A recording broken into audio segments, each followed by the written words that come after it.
Modification at its best. Have there ever been a season in your life where you ask yourself, am I trying to be better, at being a better wife, a better mom, a better staff, a better leader, a better whatever it is? And in the process of being better, you realize that sometimes, or better, of why we're trying to do better is to impact someone else's life to be better. That in the process of being better, we then ask ourselves, were we being better for ourselves? We all were parent in different ways. We have different things throughout our lives that has impact how we see the world, how we see ourselves, and how we do things differently. But what happens when season changes? What happens when season changes and you reassess? Are you hard on yourself? Do you think, what if I had went about things a different way? Would the results be different? Or do you embrace what that chapter looks like? So as I look back at the last 10, 15, 20, 30 years or whatever years of my life, there are so many significant moments. And then there are some moments that are so insignificant as well, that when you reflect on them, you realize that every single step and phase of your life, be it a simple interaction or something major, it was a part of your journey that impacted you in one way or the other. So is it just me? Or is it just the few that sometimes sit back and be like, wow, what if I did that differently? And then I realized how important friendship is. But not just friendship, but authentic friendship. Authentic friendship is so difficult to find, and not necessarily because they don't exist, but more so because we all have a different concept of what the full context of authentic friendship is. In order to find friends, you have to show yourself friendly. But what happens to those people that are not extroverted, are more introverted? How do you find your own community? How do you find like-minded friends? Or how do you find people who truly understand that there are different seasons in your life? How do you find friends that you can motivate, that also motivates you? How can you just find friends that it's okay to say, hey, do you want to go for a walk in the park today? Do you want to go grab something to eat? Someone who randomly checks on you.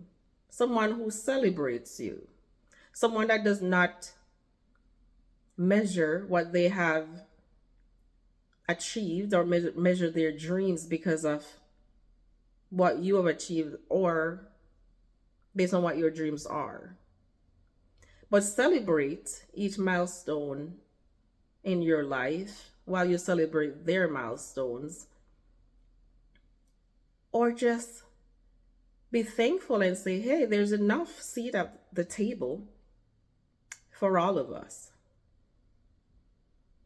And then I think back and I said, many of us, so I won't say you, many of us who are at a stage in our lives where we're thinking about what our sense of community is.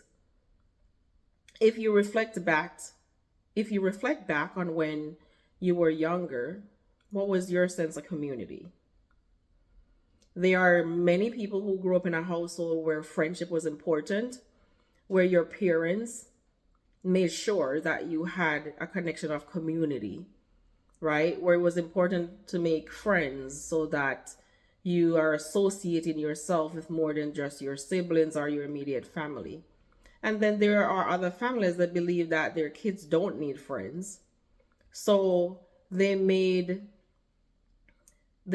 no effort to ensure that their kids were able to associate and create authentic friendship. And so then it becomes like this, not necessarily generational thing, but if you struggle to make friends when you were in elementary school or high school or college, how much more difficult it is as you get older. Or if you migrated from a community or a country when you were older, that's also difficult because you are trying to create some sense of friendship, learning someone else's values while they learn your values as well, when they themselves has already established their own friendship. But also the core of who we are. Some people are more genuine than others and have an expectation of what they expect from someone else.